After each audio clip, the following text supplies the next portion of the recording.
We are? Yep. All right, guys. I can't see anybody coming in. I can see it. Yeah. We've got almost 40 already. All right, guys. I'm gonna just give it another minute or so for people to jump on if you don't mind. In the meantime, let us know a little bit about where you're from, so we know who we're talking to. People are coming online now. Mm-hmm. Let me see. What do you want? Oh, I was trying to log into Facebook and see how many are joining there. Kentucky, Toronto. Love to see the Toronto, Ashburn, Virginia, not too far away. New York, Minnesota, Toronto. Toronto. Oh, the Leafs. Sorry about those Leafs. Oh, poor Leafs. Yucca Valley, Spokane, Washington. People after my heart saying they're from Canada because I'm thinking about their hockey teams and which ones aren't going to make the playoffs. Sandy, Oregon. I used to drive through there. Holly's off things. She doesn't know that she's not supposed to talk because nobody can see her. Central Oregon coast. I'm talking for Michigan. Both Rye and Holly can see people coming in. I'm just barely starting to see them now. Okay. Arlington, Connecticut, Denver. Okay. I used to go to Denver all the time, flying to Denver all the time. On my way to Boulder every weekend for 3 years to see friends there.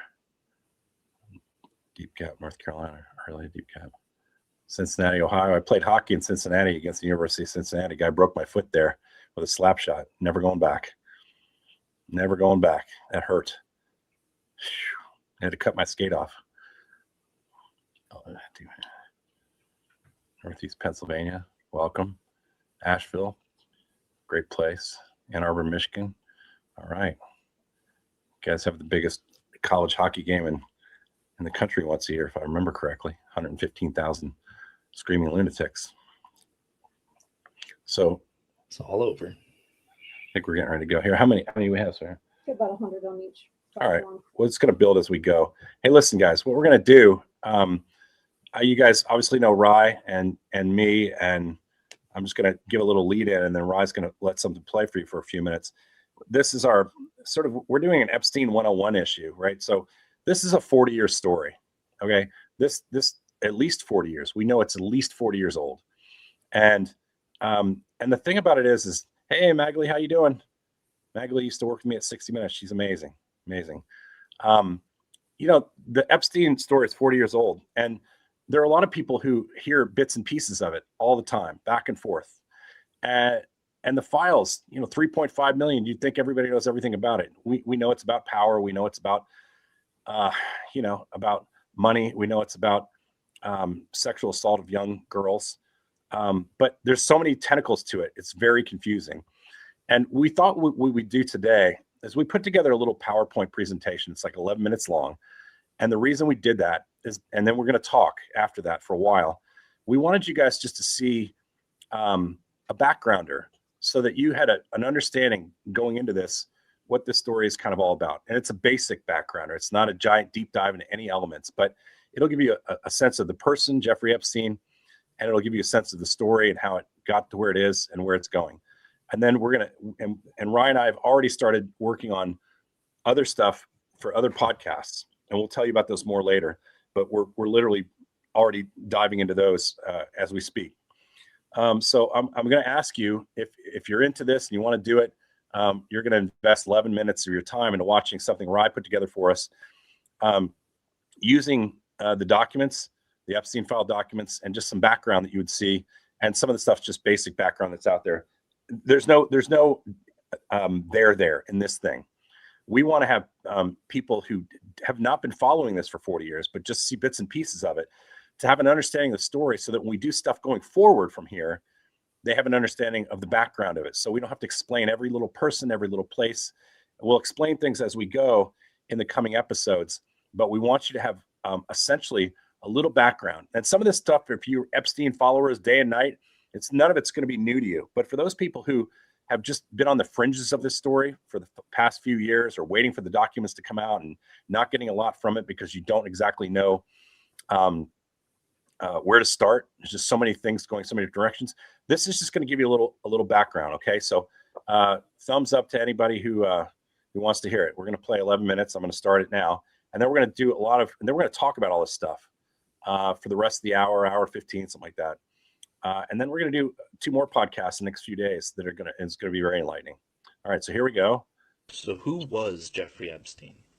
This won't be deeply in the weeds, not the red string board version, the facts, or some of them, simply laid out from a 50,000-foot view. So, he was a man from Brooklyn who built a fortune that never made clean sense, inserted himself into the lives of powerful people, and ran a long-term system of sexual abuse that was protected for years by money, access, and institutional failure. This episode is a visual introduction to the man, the crimes, the deal, the death, and the millions of pages of government records that still don't tell the whole story. Jeffrey Edward Epstein was born on January 20th, 1953 in Brooklyn, New York. He grew up in Seagate, a gated neighborhood at the far edge of Coney Island. His father worked for New York City Parks. The origin story wasn't glamorous, it was ordinary.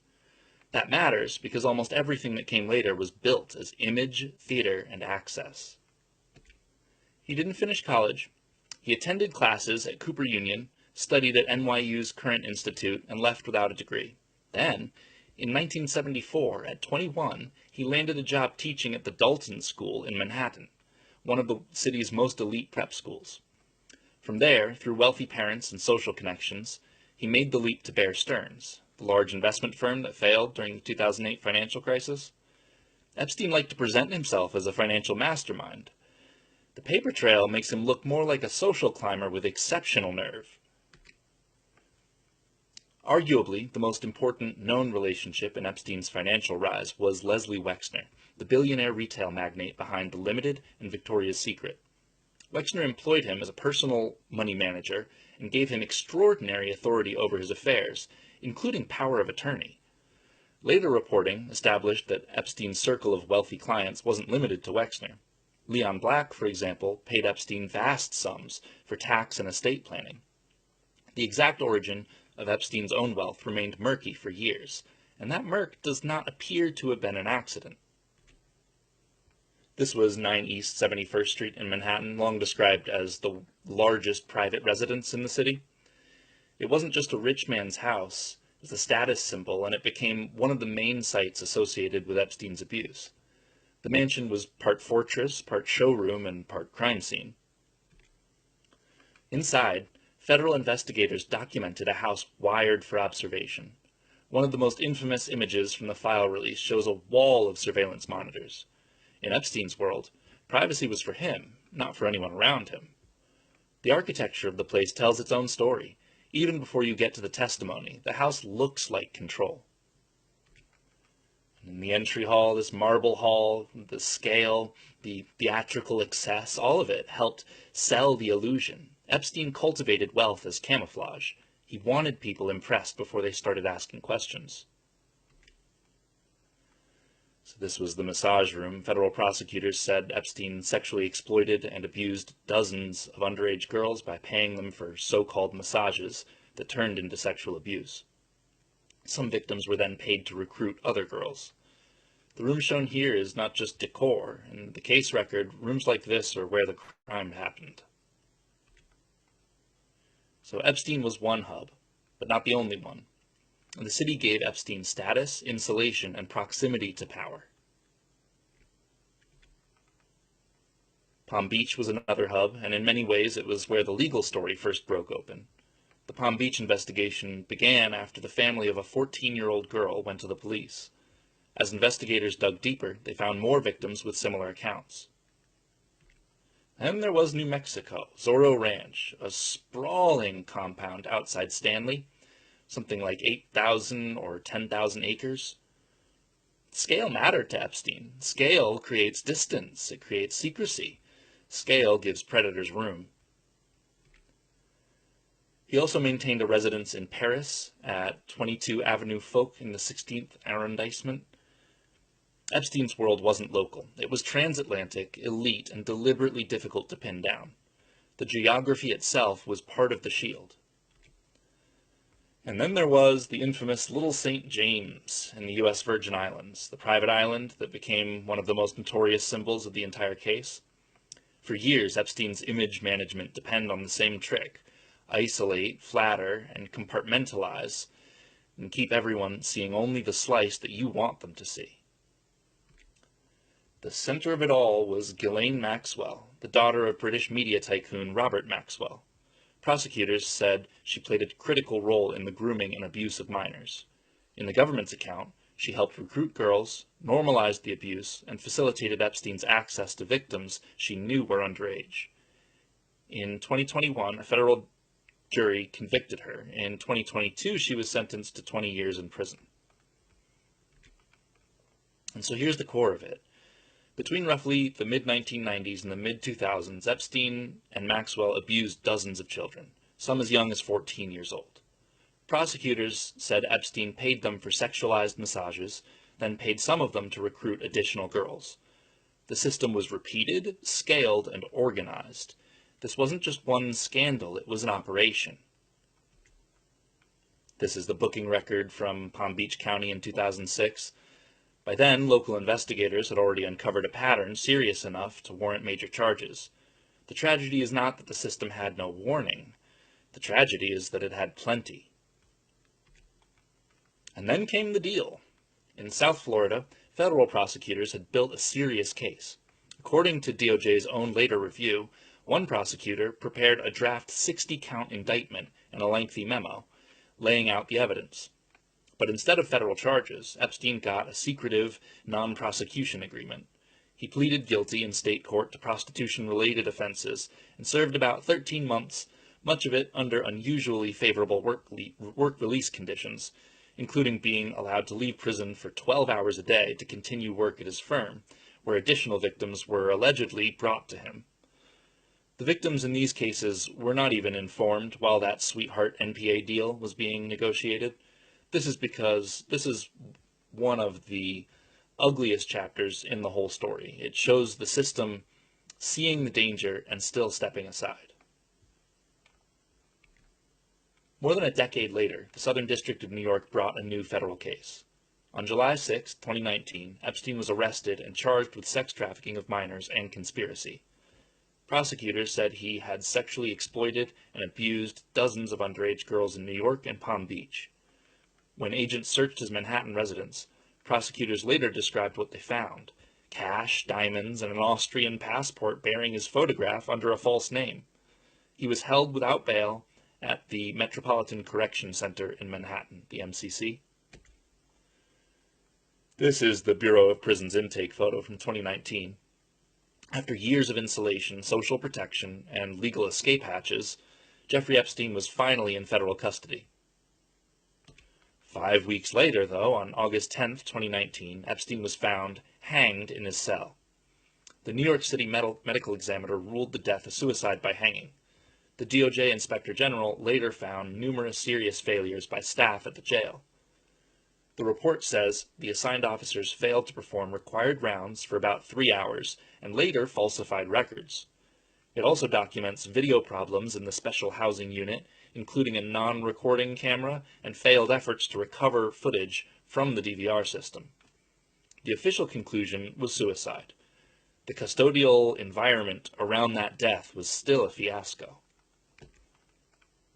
And then came the files. On January 30th, 2026, the Department of Justice announced that it had published about 3 million additional pages in response to the Epstein Files Transparency Act, which had been signed into law on November 19, 2025. DOJ said that the release included more than 2,000 videos and 180,000 images. Combined with prior releases, the total published under the Act reached nearly 3.5 million pages, according to DOJ. That's an enormous archive. It's also not the same thing as closure. So the records don't just show a sex offender. The tentacles go wide and deep. They show systems around him: banks, gatekeepers, lawyers, assistants, fixers, institutions. The point of a file like this Deutsche Bank memo here is not only what it says on the page, it's what it reveals about how obviously dangerous people can keep getting processed as respectable because they're rich, connected, and inconvenient to confront. And here's where the story gets harder, because even with millions of pages now public, the archive is still incomplete. The missing pages and missing records shown here come from our own analyses hosted at epstein-data.com. These are not DOJ's summary numbers. There are numbers derived by comparing release structures, gaps, removals, and inconsistencies across the production. Other analyses from other organizations have concurred on the scale here, but the exact figures are often different. That matters because the archive and its handling tells a story, but it's still a damaged story. The public now has far more than it ever had before. It still does not have everything. For the official baseline, DOJ says the published production totals nearly 3.5 million pages, but there were 6 million responsive pages to the EFTA. Our work asks a slightly different question. What is still absent, altered, or structurally wrong inside the release of the documents that we do have? So, who was Jeffrey Epstein? He wasn't just a financier. He was a predator with money, access, and social camouflage. He built an environment where abuse could be repeated, outsourced, hidden, and protected.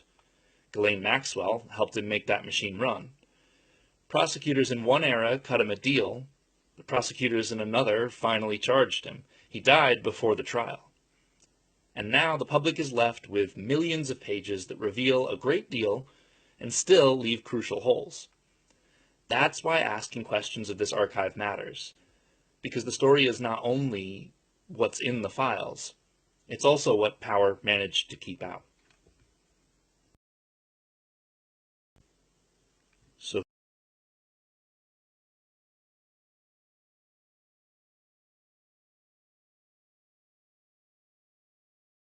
There we go.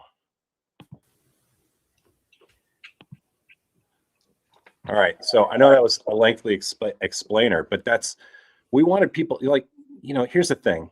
I've not been a Jeffrey Epstein researcher and reporter, and people were asking me for months, the last 2 months that I've been on this thing, hey, why don't you do more stuff on the Jeffrey Epstein thing? And I think most of you remember me saying, because I'm not an expert on this stuff, and there's people who've been reporting on this stuff for decades. And I didn't know if I could add anything to it.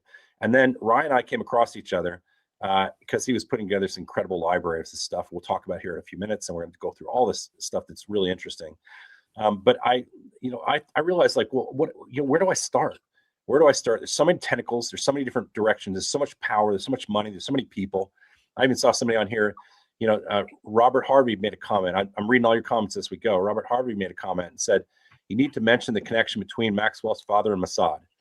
Great comment.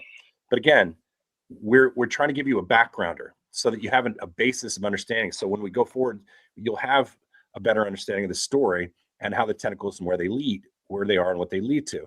So for instance, Maxwell's father and Mossad is a part of a podcast we're going to do, which we're working on right now, on all the intelligence connections to the Epstein story. We're working on that now. And you can find a lot of those connections in the Epstein files, and some of which you cannot. And we'll tell you why when we do that podcast, which will be a couple podcasts from now. We're also going to do one, for instance, where we go through the most interesting photos from the entire archive that's been released so far.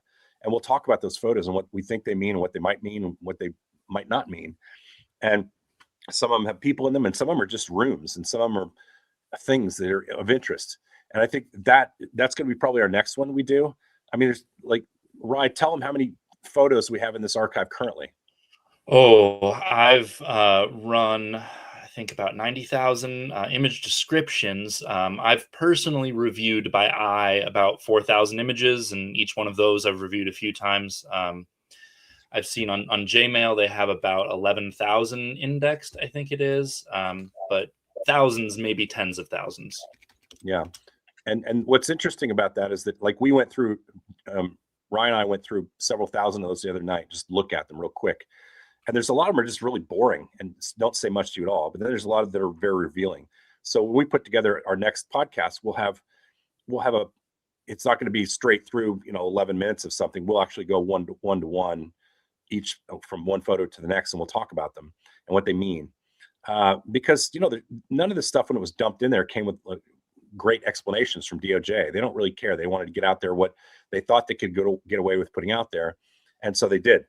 But what I really want people to know is that this was an explainer, just a basic baseline for people who have been curious about this for a long time and haven't known all the pieces. There is so much reporting out there by so many great reporters, and we're actually doing a podcast which we've started working on already. We're pretty well into on all the great reporting that's been done over the last 4 decades. Now, it's not going to be exhaustive. It's going to be essentially a look at the key players who have been involved in this and some of the best reporting from some of the best reporters who have been covering it, and some people who are reporting on very small elements of it, but made significant reporting discoveries, and some who are recent now who are not necessarily known by, they're not Washington Post reporters, they're not New York Times reporters, they're just independent reporters, and some are independent researchers who are just looking into the stuff because they think what's gone on needs to have some light shed on it. So that's what we're doing. And literally Rye's in my guest room right now, and I'm in the library, and he's been working all day and night. Basically, he doesn't come out of his room, and I go in and we sit and we look at stuff and we talk about how to structure things, and we'll even tell you about how we structured some of the stuff for tonight. Okay. But anyways, let's just start with some questions for us and what we want to talk about. And I just kind of want to ask you, Rye, just basically,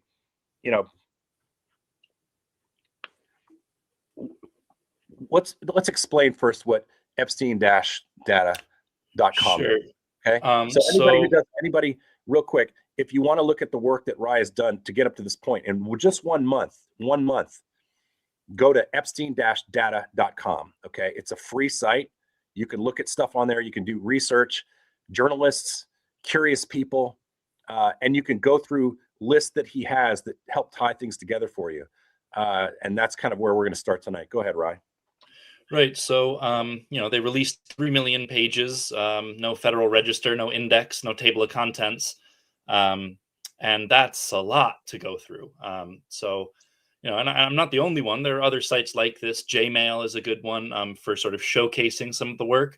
But I treated it more as an archival project and a way to fast track some of the work of investigators. So it's Epstein-data.com. And there are loads of different ways to search the files. My favorite probably is the Ask AI button. It's like a black chat box right when you get into the homepage. And there you can just ask anything. Like I see some of your comments that are going through, what was the Mossad connection, or, is he really dead? Maybe it can't necessarily answer that exactly, but what it can do is point you to the right parts in the library that might help answer some of those questions for you. It can't, find documents that don't exist, but it can at least run the searches for you. So all of the text is converted into a database that's about 17 gigabytes. If you're technically inclined, I have it open source on there, so you can download it yourself from GitHub, run everything locally. It's text only, no images. So you don't have to be afraid of any of the jump scares on Instagram or wherever, where you're scrolling through and all of a sudden it's a, description of horrible abuse or a really disturbing image. I wanted something that could help people without doing further harm. So this is the interesting thing about this is, and we've talked a lot about this. So here we have just to be crystal clear, we have a guy who's putting together the architecture, which is essentially the library to the Epstein files. One of many people doing it, but not a ton of people. It's not easy work. And what his background, Rye's background is, he's got a mathematics degree, undergraduate degree. He's got an undergraduate degree in physics. He's got a doctorate in computer science and computer programming and engineering. Okay. And so he's a smart guy. And then you've got a guy like me who's like, barely getting out of high school. You know what I mean? It's like, yeah, what's this dumb guy doing? And so what's works for us really well is that I don't understand all the tech stuff that I'm learning it, by the way, because she's all over me with it all day long. And I wanted to understand how I could better, I'm a good journalist. I can pry into the information of it, but how do I get to it all and how do I make sense of it? And what Rye is doing is he's using his computer background and using AI programming to allow himself to build what is essentially an online archive. But it's even more than that, because you have just think about the scale. We talked about that today because he's talking about gigabytes. But let me explain to you really what we're talking about here. Rye, we did some calculations today, right? And the calculations, we looked at 3.5 million files, okay? And if we give ourselves 1 minute per file to look at each file, go ahead from there. Do you remember the numbers? I got them. Yeah, so it was actually, we estimated that based on 3 million. So if you give 1 minute per page for 3 million pages, that is about 5.7 years of reading. And that's no sleep, no eating, unless you're reading while you're eating, for one person to go through the entire document dump. And 1 minute a page is rather a fast clip. You'll find yourself sort of reading and rereading things in some of these more complex, the financial documents and things. But yeah, so a very rough estimate, it would take a human just shy of 6 years to read through this if there's nothing else that they did. And including not sleeping and eating while you're reading, right? So it's a 24-hour day cycle. We put that minute in. It's 50-something thousand hours, right? If I remember correctly. And so that, to me, when we talk about gigabytes, that doesn't really mean anything. But if you guys were to sit down and start reading for the next 7 years and not sleep and not eat, you get done half of the Epstein files, because that's essentially what's been released at this point. So we're talking about real insanity here. And I think in many respects, the DOJ and whoever is trying to cover up these perpetrators of this, whether they be on one side of the political spectrum or another, know that it's so voluminous that it will take years to get through some of this stuff, even with thousands of people investigating it. But here's the thing. 3 years ago, it would not have been possible to do the kinds of things we're doing. But because of the computer science behind this with AI, and we're using, on a lot of it, we're using different AI programs, but we're actually using Claude to do a lot of the computing that's on his site, epstein-data.com. We're able to go through things in a much faster rate, like instantaneously in many respects. And that, I think, is what scares the people on the other side of this story. Because they 3 years ago, 5 years ago, 10 years ago, they could hide things and bury things with impunity. And now you can put in a name and it'll show you every document that comes up with that person's name in it. You can search for people in this library that he's created.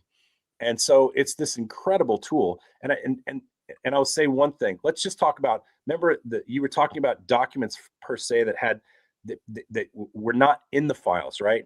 So there's some things that are not there and you find sequentially. And then let me give the analogy of what I think that is, what it means. Right. So essentially, some very Sullenberger's, for instance. Yeah, so some very clever reporters, Roger Sullenberger's one, were able to find these document indices that show all of the evidence that they had collected in the trials, and they're able to search those things then again through the database to be able to find these sort of secondary stamps. We know there was some sort of review process, R1, and you can sort of walk through these stamps to find that, oh, well, there are 53 missing pages to do with one child who alleges that they were abused by Donald Trump. Yeah.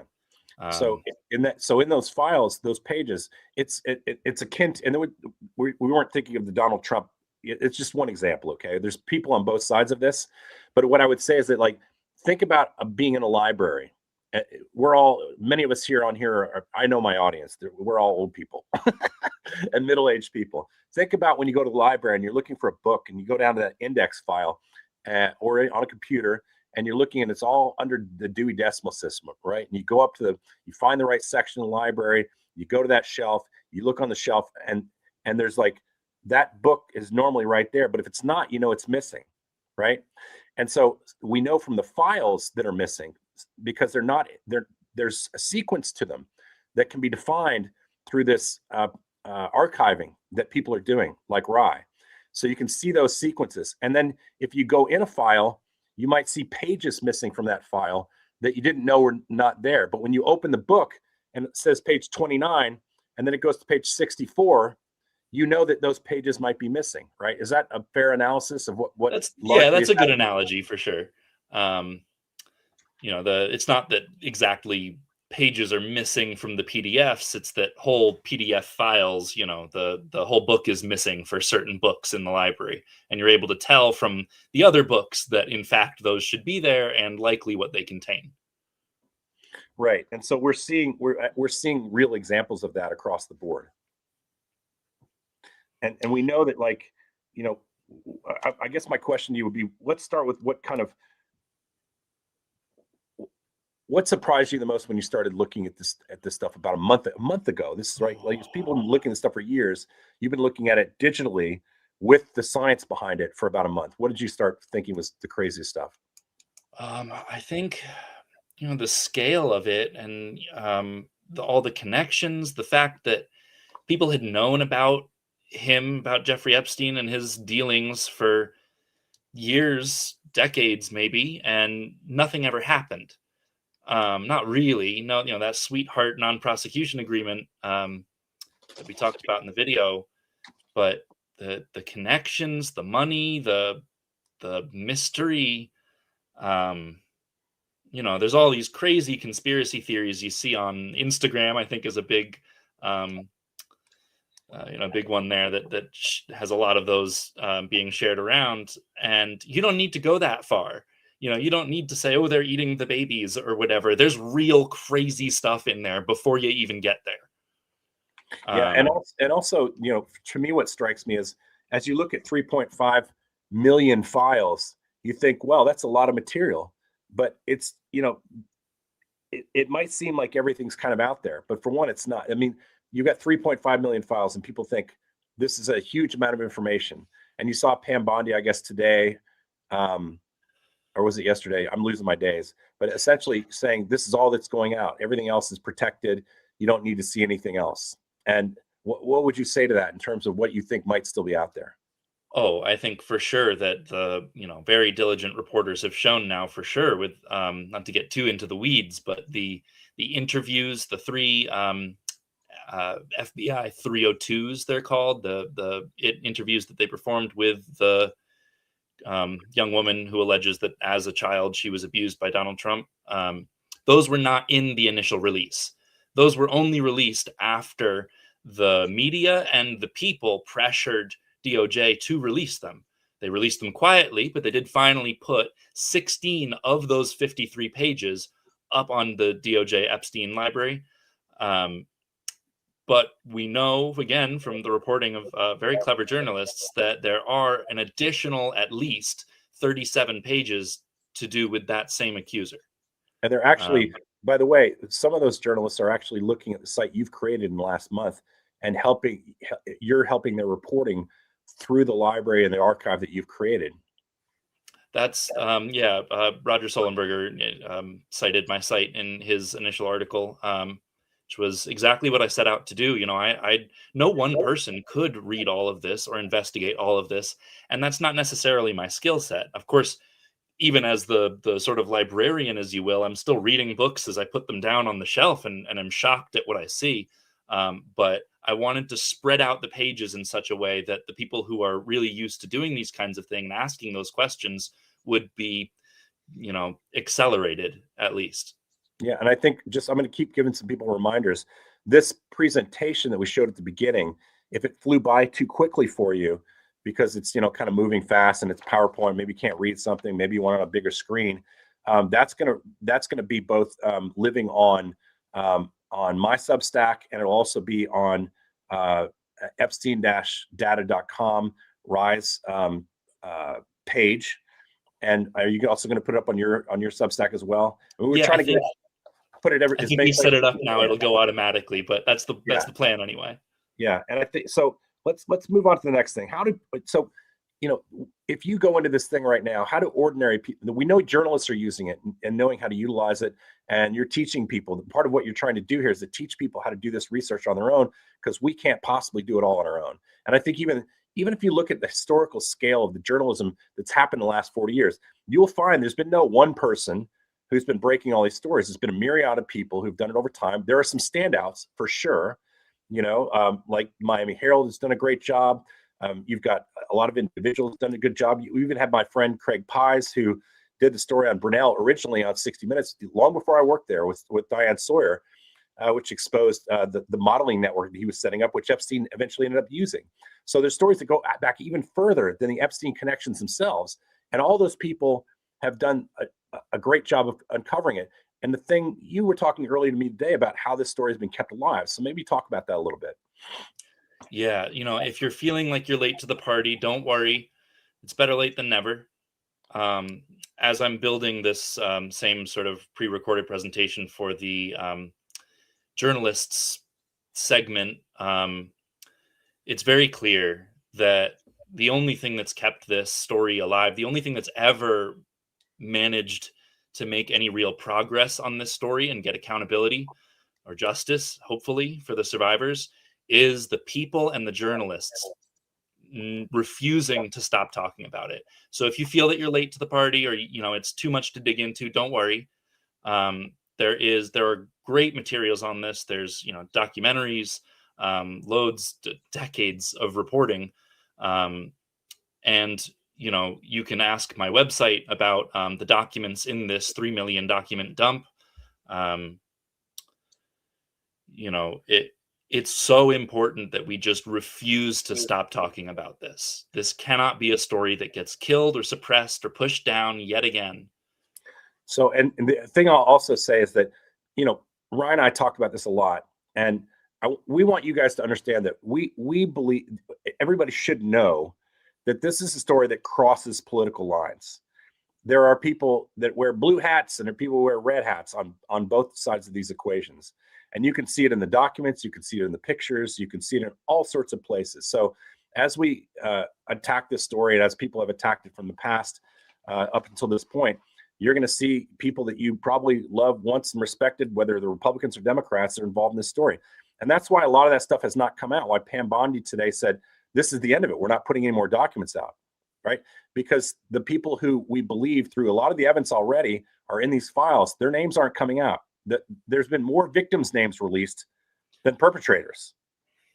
And that should stun everybody, because the whole purpose of this act passed by Congress was to get the names of people who were accused out of there, so that people could utilize the documents and start asking hard questions about why 1,000 girls were sexually abused over these period of time, at least 1,000 girls, and only 2 people have been held accountable. One person, a female, was held accountable, as she should have been, and the other guy was never really held into account. If you think the sweetheart deal was holding him into account, I don't know. I think you're probably missing the point of what he did during his lifetime. You were going to say something, Ryan. Well, he died in prison. I don't know if we consider that accountability or justice. I think the trial would have been closer to closure. Yeah, and for sure. And I think there's also people out there who don't believe he died in prison. There's conspiracies out there that he may have gotten. We're not going into that stuff. We're going to. There's documents out there that you can use from him. There's documents out there that you can use on this website that Rye has created that will allow you to look into what we know about his death. They're there. Autopsy reports, police reports, witness accounts from inmates, etc. So you can go down that road if you want to.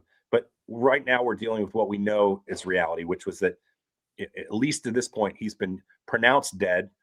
There is an autopsy. Whether you believe all that stuff or not is up to you to go look at the site. And these are government documents. They're all backed up. Everything that's indexed in there will refer you to a DOJ document. So they're not conspiracy papers. Now, how you put them together in your mind or talk about them is kind of up to you. I'll choose to go with what we know. I always tell people there's a difference between what you can talk about around the water cooler if you're a journalist, right? And there's a difference between things you can prove. And so I try to stay away as much as I can from the water cooler stuff. It doesn't make sense until you can prove something to start reporting on something. You can report the side of a story that maybe the war in Iran's happening right now, and we said that none of the KC-130s that were refueling planes were damaged except one, but when somebody else might tell me that all five of them were damaged, that's reporting one side or the other. But at least you're attributing that to people, right? Like SecDef said this, and these other witnesses that I talked to said the otherwise. But in terms of just getting facts together and speculating, we don't want to do that. We just don't. If it leads us down that road later, great, right? And there are a lot of these pre-generated reports. So I've had Claude Code, which is an agent. It's a think of it like a smarter version of the AI in your browser. Go through and iteratively search through the databases, answering sort of investigative questions I've had over the last month, and doing its best to come up with something that's better than a search query, at least, a report that's written up with sort of what it did, how it did, and what it found in that. So you can search the reports, but do know that it's, all the analytical text is AI generated. It's fact checked. I've, read through large portions, most of them, to make sure that it's getting something that at least rhymes with the truth. But all of the source documents are linked back. So you don't have to take our word or Claude's word for anything. You can search these things yourself and end up directly on the DOJ's library on their website with the documents that they have published with their own word.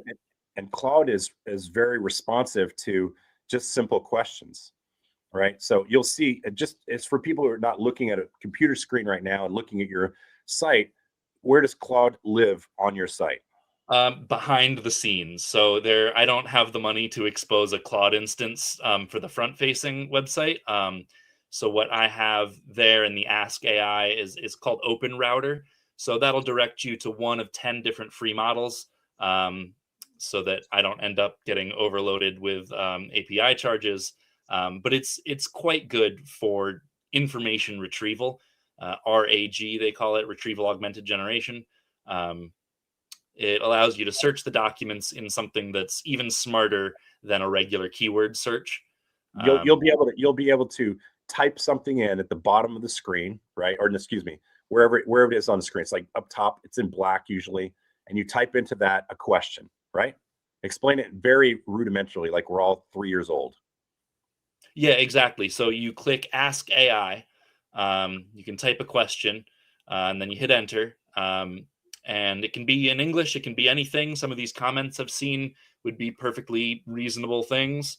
Who shut them up for his first trial, that's something reasonable. You might want to explain it more precisely. The AIs work better when you use sort of very precise language.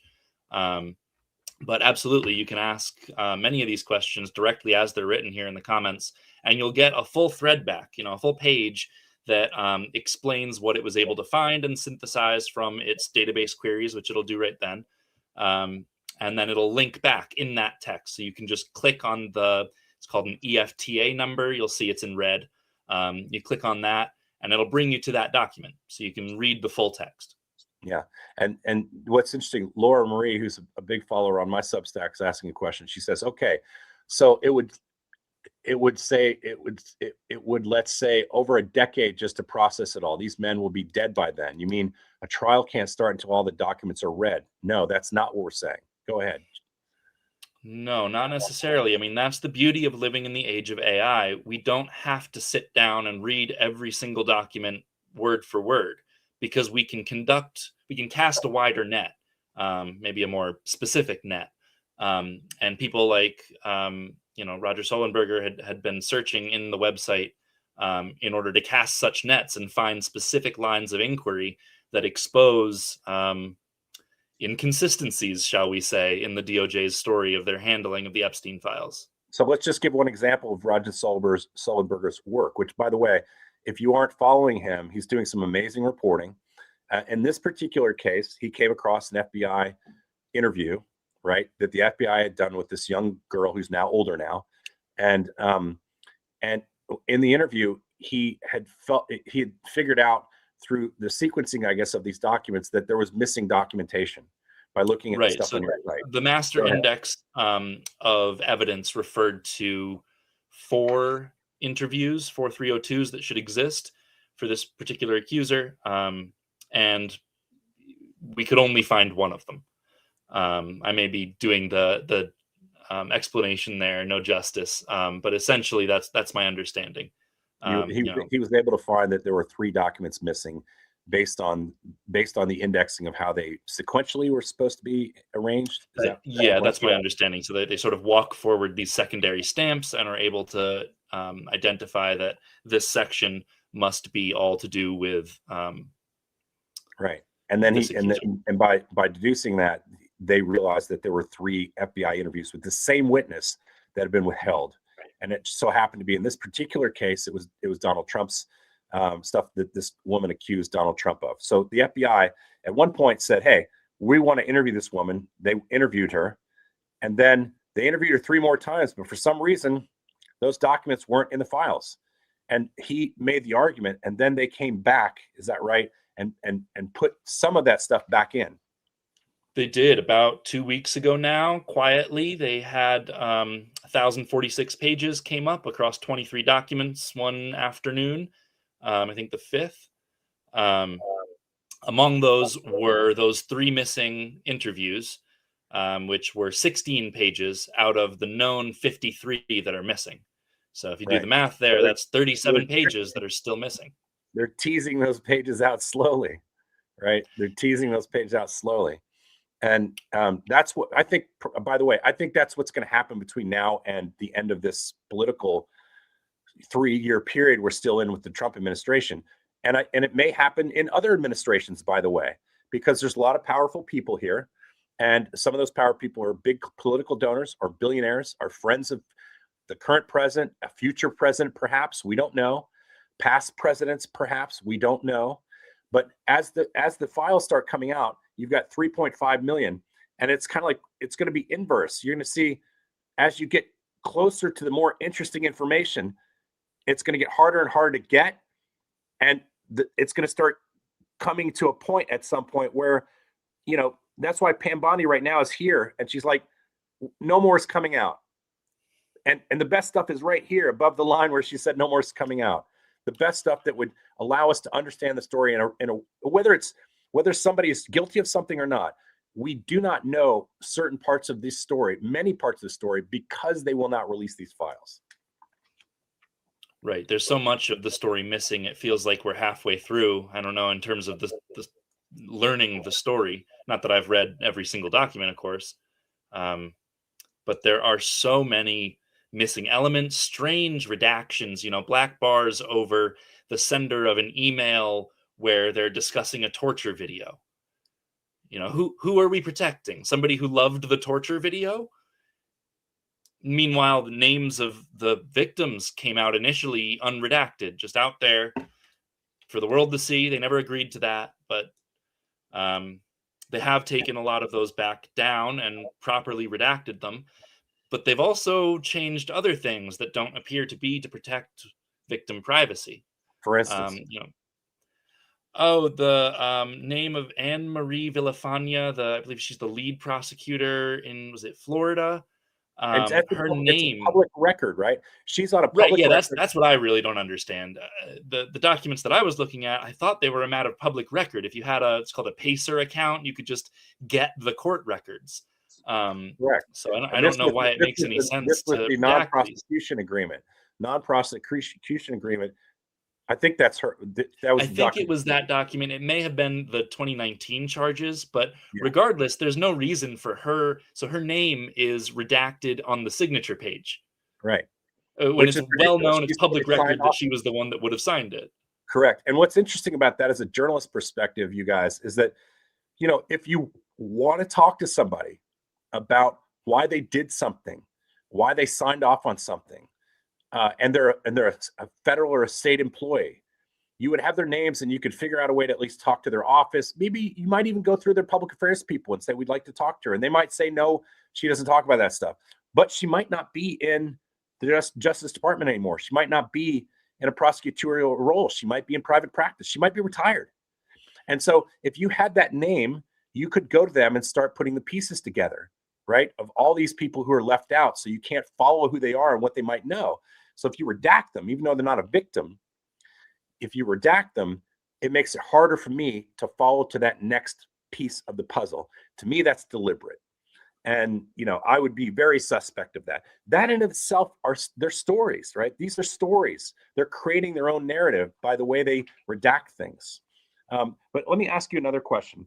How would ordinary people approach using what we have at our disposal without becoming lunatics about the whole thing? That's a fair question.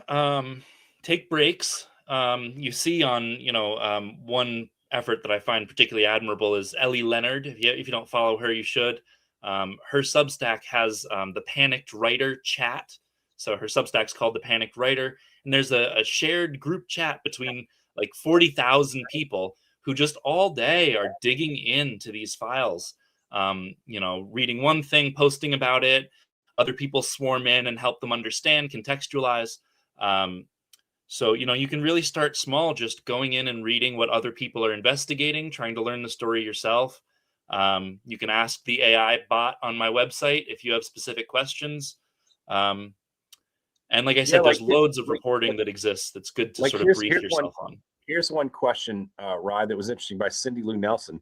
Is there a way to map the movements of Epstein, Maxwell, Trump, et cetera, and we'll say Clinton just for the sake of fairness here, and those entrapped in the abuse, like a roadmap, mainly with flight records? Yes, there are flight records that we know exist. We can look at them. You can look them up on Rye's site, by the way. But go ahead, Rye. Yeah, so there's a great visualizer, actually, not on my site, on jmail.world. If you go to the flight tracker, there's a great interactive visualization. I'm not sure if they have managed to get every single flight that's recorded in the files, but it's a large portion of them, probably most of them. For instance, Bill Clinton, we know roughly, and I'm going off the top of my head from stuff we've been looking at in the past week, we know he's been on he had 26 legs of Epstein flights. Somewhere, I think it's 26 or 28, something like that. And those might be legs going one place and coming back. And some of those legs were going to Africa with him, right? You can see the flight manifest. You can see the beginning of journey and the destination. And so you can look him up by name on flight manifest. You can literally go into the AI, type it in. Please tell me how many times Bill Clinton was on Jeffrey Epstein's plane. Just say it just like that. And it'll come up with the manifest, and you can actually look by document that leads back to the DOJ, right? So this is really interesting stuff for people who are not computer scientists, right? Right, that's the goal, to make it as accessible as possible. And there are loads of sites for, visualization. Mine is more about the archival and digging into the individual documents. Of course, the flight logs are on there as well. But there's not a great visualizer of it, which maybe I'll get to one of these days.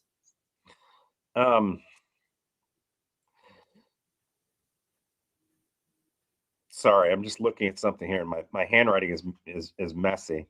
A lot of this stuff, because it mixes real documented crimes, these elite social networks, institutional failure, internet methodology, that combination is toxic for comprehension because there's so many tentacles, right? I think this story goes so many different ways.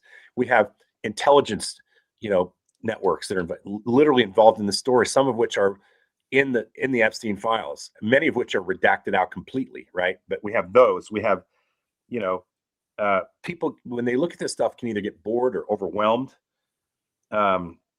seduced by sort of the craziest claims in the room. The problem isn't just the subject matter, is it? It's like the problem is the scale and the disorder of everything as we're trying to examine this very complicated story. Right. It's difficult. And that's, they have people all over the world, I can tell you, looking into these files and trying to understand the piece that intersects with the parts of the world that they're trying to protect. I think,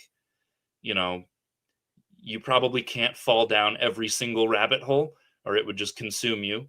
But certainly I think we owe it to the victims to stay informed on the overarching story, what's happened, any progress that's been made, and to just sort of, is bear witness the term? To just read and understand the sheer magnitude of helplessness that these girls were subjected to. I just think as a society, we kind of owe it to protect the most vulnerable among us. And if money and status and power have been protecting guys like Epstein, we have to do something about that. Well, I think, one of the interesting things when you run across this stuff is in the files itself, you can read the the names of the victims are redacted from most of this stuff. I'll let you explain it, but the victim statements many of the victim statements we have. And so when you look at the victim statements in the stuff that's there, people can read along and see the horrible things that some of these men did to these young women, right?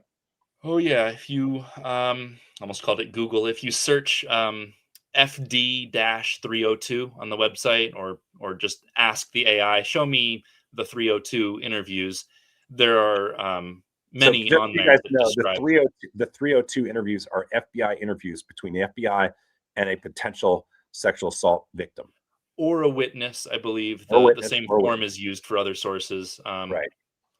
Um, You'll but see that certainly, number a if lot. if you just 302. ask, show me victim testimony, it'll come up. And many reporters um, have shown that for decades now. It's not a new story what this guy was doing to these women, unfortunately. Um, so if you want to find a reason to care about this and to not stop caring about this, I suggest reading some of these girls' own accounts of what happened. In fact, on my website, just I think it was yesterday, I made a page, Hear the Victims in Their Own Words. So it's just, I think, 19 YouTube videos that I've linked to, I've embedded on a page. It's linked from the main screen. You'll see it. Hear from the Victims in Their Own Words, something like that. And you can just watch hours of these girls explaining what was done to them, how they were manipulated, how they were made dependent on this guy. I think that's really important to hear from them what happened to them. And you can also ask when you look at the victim statements, if you pull them up by asking Cloud to list the victim statements, you can actually say, list the victim statements by age, maybe list the victim statements by chronological order. Maybe the victims may not say their age in there, right? But it may not say their age. The timestamp may be redacted. I mean, I haven't seen every single one by hand and sort of indexed and cataloged them like that. That is a good project.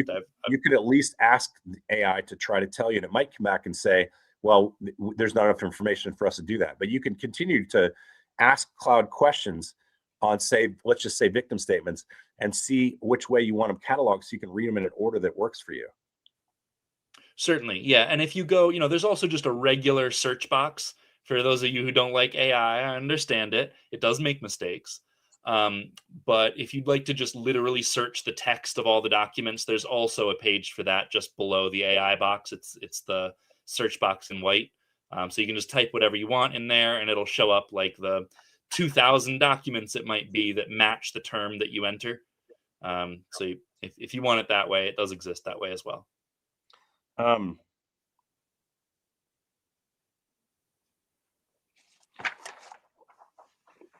We're going to have a separate probably thing on this, but there's so many things in here that relate to institutions, because we're not just talking about Jeffrey Epstein and Ghislaine Maxwell. We're talking about all the infrastructure around them that supported that. And there's a story here that's a sexual assault story. There's a story here that's a finance story that's very hard to understand, that people are trying to wrap their brains around. And a lot of culpability here from things like banks, institutions like law enforcement, right? How do people wrap their brains around all the different tentacles that are coming off this story? Oh, I don't know if I have a good answer to that one, because clearly I've fallen down a series of rabbit holes myself. Yeah. I mean, the documents, they remind you that predators, or those who protect predators, are kind of everywhere in the story. It's not just the predators themselves. No, yeah, there was so much machinery protecting this guy. The lawyers, the banks, prosecutors. The institutional failure angle is the one that I just find most upsetting. Maybe not most depressing. It's just, despite knowing about all of this, nothing really happened, and nothing still. We've seen accountability for 2 people. I mean, you don't do all of this for 2 people. The billions of dollars that were involved, the suspicious origin of all of the money, the scale of it doesn't make sense for. We don't even know how Jeffrey Epstein made his millions yet. We know that there's some things he did to scam people out of their millions. there's some reporting today. I think I was watching on one of the Substacks about how Jeffrey Epstein was being investigated for narcotics trafficking and sex trafficking. Obviously, that's a monetary winner there for him. But remember, we came across that memo you showed me the other day from Deutsche Bank, and we were talking about it because, he was a member of Deutsche Bank, had accounts at Deutsche Bank in the millions of dollars. And for instance, if you and I are applying for a mortgage for our house, and we filled out an application for something at a bank, they might look at our mortgage application and say, oh, well, you didn't make this electric payment 5 years ago for $93. And that could upend your entire mortgage application if you didn't figure out a way to clean that up really quick. What did they tell Jeffrey Epstein? How did they answer Jeffrey Epstein's questions about more information for his finances at Deutsche Bank? Yeah, so this, I'm sure we've all gone through it. The KYC, know your customer protocols. If you have a bank with an online app, you've probably done it. They did a source of wealth verification, SOW. You saw it in the presentation just briefly. And it looks to me that email was trying to finally expand the entry for Jeffrey Epstein, which just read, Jeffrey Epstein is a billionaire. He has $4 million in the Deutsche Bank account or something like that. That was their explanation of how he got his money in their KYC. Their mandated. There was no credit check, no serious application, anything. It was just Jeffrey Epstein's a billionaire. Jeffrey Epstein has $4 million in our bank. And this is literally, you can see this document on the pages in the files in Rise.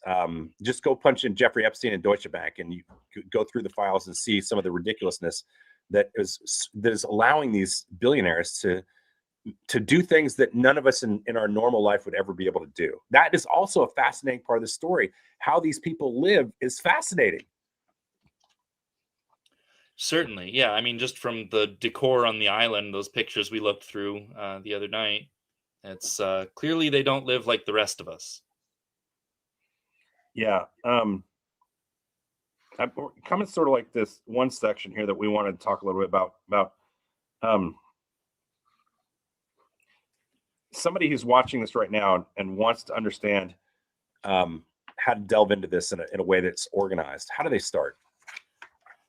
I would say get up to speed on the timelines, which, hopefully the presentation from today helped you a little bit with understanding, from a sort of 50,000 foot view. And then we're going to be doing some additional explainer videos like that, where we talk about the reporting, just show you some of the pictures. If you want to jump into it yourself, you can certainly ask any individual questions that you want on my website. For external research and things, I'd suggest that the Claude Web app on their Claude.ai site is good for just getting a sense of what has been reported. What is the story to date? You can find the documentary, I think a couple documentaries that have been filmed on this topic. And then I'm sure just from what we've told you, you already have questions. I mean, it's hard not to have questions if you're paying attention to this story. Nothing adds up. So ask those questions of the AI on my website, ask them in the comments, ask them of each other, keep each other awake on this topic. We also talk about what's the core timeline, which we've given you a little bit about tonight, but institutional phrases, you could use institutional phrases to look things up. Like what? Oh, FD 302, for example, you mean? Like the sort of terms of the FBI are often very useful to look into their investigations. Let's see. Certainly searches on any entities. So Deutsche Bank's involvement in the criminal case or whatever. You search that into the AI and it'll come up with a whole big long chat message, which, it should be about 95% accurate. Maybe a little bit more, honestly. But everything links back to the source documents. So again, you can just click them and read them yourself, and it should make your searching a lot faster. I've heard from people who were doing this kind of researching before they learned of my site and after, and I've been repeatedly told that it made that search much easier, much faster. That was my goal. Well, people also talk about, they talk about trying to look up people by names. They're looking for celebrity names they can put in and see if they're in the Epstein files. And honestly, sometimes it tells you some things, and sometimes it doesn't tell you anything at all. So really, if you look at this from a real researching standpoint, you probably don't want to go that route. You probably want to say, what you want to look at structure, right? The structure of what you're trying to get into, as opposed to trying to find a celebrity's name or a politician's name. Right. Or even fact check against all the, the reason I initially started doing some of the databasing and, extracting was I was seeing all these conspiracy theories online, and I right next to things that seemed also crazy, but maybe more plausible.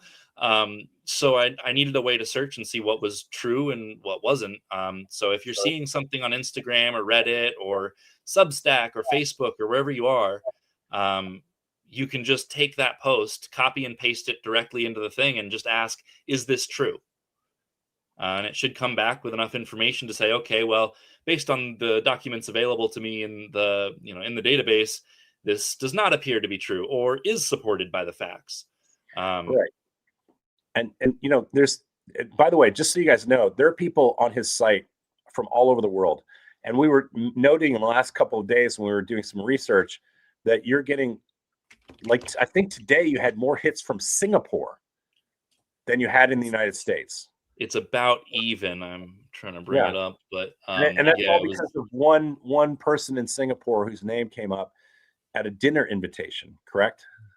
That's the best that I can tell, but I haven't actually read the Singaporean news media in their native language using Claude in a few days. Maybe it's bigger than that, because the number of requests I'm seeing from Singapore is quite extreme. On Cloudflare, on my website management, it comes up a little map. It shows you where people are from. And the Singapore is now about 75% of the traffic in the US, which has always been the strongest source of traffic. So and what's interesting about something that, even more. What's interesting about that, as you said, I haven't been keeping up with the Singaporean media and their coverage in their native language. What you guys need to understand is you can actually go in, and through Claude, you can translate foreign media. Well, how do you go about doing it? You do it through ChatGPT? ChatGPT will work. I like you can Claude. Drop in an article in the native language, and then you can ask ChatGPT or some other AI form to translate that for you, so you can actually read what's going on and why Singapore is so interested in this story. Right. Yeah. So it doesn't. Language isn't really a barrier for these models. They know all languages, and where their training data is poor on some languages, they can always use Translate, like we all do Google Translate or something, to get it over to English, and then you can ask questions of it. So if you just went into Claude or ChatGPT and asked, what is the Singaporean media saying about the connections with Epstein or something like that, and it should bring up, do the searching, and it'll probably cite Singaporean media when giving you its answer. Yeah. What do you think that people are getting wrong in both directions here? What do people overhype? What do people dismiss? There's a lot of both. I think people jump towards some of the more sensationalist claims that they were cannibals and they were eating babies. Nothing that I've seen gives any credence to those claims. Certainly, some of the people in here were very, well known, and so when the FBI receives a tip from someone, it goes in the file. They have a case open, they receive a tip, no matter how incredulous they are at the tip, their procedure is to put it in their file of tips. So you do see things that are evidence, and it's a possible lead, right? Right, exactly, which their protocol, I believe, says they've got to follow down if it can possibly lead to any more information. So a lot of those things are included in the files, and you should look at the date of anything that you're reading, if the date is available, to understand and contextualize where the case was by that time when that document came out, or when the FBI received that tip, or whatever it may be. So that's what I think people are overhyping, is some of the unverified or unverifiable claims in a lot of these FBI tips. What people are missing, I think, is, and the reporting is so good on some of this stuff, but it's just a lot of material. I think the alterations, supposedly to protect the victims, they took somewhere between 47,000 was reported, and I found about 64,000, but that may have been an overestimate. But tens of thousands of documents were taken down, changed, and re-uploaded. And you actually can track those because you had the originals from when it was put up, and then you cross-reference it with the ones when they were put back up to see what those redactions are. And you can ask Claude to give you a list of the redactions of the ones that have been changed, right? Right. So a lot I did do, and on my website, you'll see under the reports, there's a DOJ alteration analysis, I believe is the title. There's a way essentially to see if the two files are identical to the byte level. You can mirror those files, right? Right. So yeah, all of the ones that have been changed have a link to, it's not my mirror, it's another one I found that hosts the same documents that I have. So if it has been altered, in most cases, I put up a little mirror link so you can go view the original next to one another. There are some caveats in that, as a lot of these documents that DOJ altered and put back up were, victim privacy. They recognized that they were publishing the names of victims who did not wish to be public, have never been public, and those names were published by DOJ in January. So a lot of the documents altered were indeed for the proper purpose of protecting those victims. But there are other ones that are simply not easy to explain how any of the carve-outs in the Epstein Files Transparency Act would allow that. There are a few narrow carve-outs, national security, protecting victim privacy, images of death or abuse.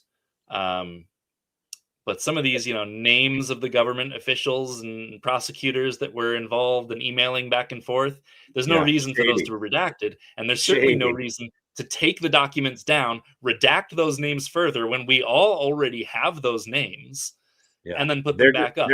They're not staying ahead of the story that they're releasing. I really don't understand it. Yeah. I hope I understand it one day. Well, I mean, the other thing that we were just talking about is you had, some of these documents that were pulled down and then put back up. I mean, you and I, since you first arrived, we started asking. This is a great example of what you can do with Claude. You can ask, I'm a big fan of the Freedom of Information Act, and I spent a career getting documents from the government that the public has a right to know and see. And there are specific reasons that you're allowed through FOIA to apply for things. And there's specific reasons on the government side that they can redact things or not release certain things. There's exemptions, 9 exemptions is what I remember. And so some of those things are for national security reasons. And they have to tell you when they reject you for a FOIA request what the reason is. And if they take something out of the document, they have to explain what they've taken out of the document so that you know the reason that that particular part of the document has been redacted. They can't just give you a closet reason for it. And usually it's names or identifiable information. And if it's not that, it's probably going to be a national security issue, right? That they claim that those are the biggest reasons.